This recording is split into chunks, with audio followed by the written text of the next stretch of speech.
আমাদের European white giant কটনিসগুলো আজকে প্রথম ডিম দিয়েছে। হঠাৎ করে খামারে ঢুকে দেখলাম আমাদের কোয়েল পাখিগুলো হঠাৎ ছোটাছুটি করছে। তো দেখতে দেখতে হঠাৎ করে আমার লক্ষ্য গেল হোয়াইট জায়ান্ট কটনিস কোয়েল পাখির দিকে। হঠাৎ করে তাদের খাঁচার মধ্যে আমি তাকিয়ে দেখি যে তাদের এইখানে একটা ডিম। তখনই আমি খুশিতে আত্মহারা হয়ে গেলাম, কারণ 45 দিনের মাথায় যে আমরা এভাবে ডিম পেয়ে যাব সেটা আমরা কখনো বিশ্বাসই করতে পারিনি। যেহেতু আমাদের কোয়েল পাখিগুলোর বয়স আজকে 45 দিন, তাই আমরা ভেবেছিলাম যে আমাদের কোয়েল পাখিগুলো হয়তো 50 দিন পর্যন্ত টাইম নিতে পারে। তো আমাদের 8টি কোয়েল পাখির মধ্যে থেকে কিন্তু আমরা 3টি কোয়েল পাখি পেয়েছি নর, যেখানে এই দুটি হচ্ছে নর এবং এই সাদা বাদামি কালার এটা হচ্ছে নর, আর বাকি দুইটি কালো জাপানির মতো দেখতে এবং 3টি সাদা কোয়েল পাখি আমাদের মাদি হয়েছে 20 ডিম পাওয়ার জন্য, যা একবারে আদর্শিকভাবে ঠিক আছে। তো আমাদের এই কোয়েল পাখিগুলোর খাঁচার মধ্যে একটু অন্ধকার থাকার কারণে আমরা সাইড দিয়ে আলাদা করে লাইট দেওয়ার ব্যবস্থা করেছি, যাতে করে তারা সম্পূর্ণভাবে আলোটা পায়। আমরা ভেবেছিলাম তাদের ডিমগুলো হয়তো জাপানি কোয়েল পাখির থেকে হালকা আর একটু বড় হবে, কিন্তু জাপানি কোয়েল পাখির সমানই এই ডিমগুলো দেখলাম। প্রথম ডিম দিয়েছে, তাও কিন্তু বেশ বড়ই মাশাআল্লাহ। এদিকে আমরা এই কোয়েল পাখির সাথে যেগুলো হ্যাচ করেছিলাম সেগুলো অলরেডি আমাদের 37 দিন থেকে এই ডিম দেওয়া শুরু করে দিয়েছে।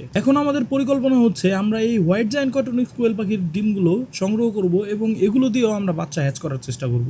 এবং আমরা আপনাদেরকে বলেছিলাম যে আসলে আমাদের কোয়েল পাখিগুলো 45 দিন পর্যন্ত অথবা ডিম পাড়ার আগ পর্যন্ত কতটুকু ওজন আসে সেটাও আমরা আপনাদেরকে তখন জানাবো। তো আমরা এই পাখিগুলো যেটা ডিম দেয় সেগুলোর মধ্যে থেকে আমি কয়েকটা পাখি নামিয়েছিলাম, যেখানে আমরা দেখেছিলাম আমাদের পাখিগুলো প্রায় 350 গ্রামের মতো হয়ে গেছে। তো এগুলো 400 থেকে 500 গ্রাম হবে কিনা সেটা অবশ্যই সময়ের অপেক্ষা করলেই বোঝা যাবে।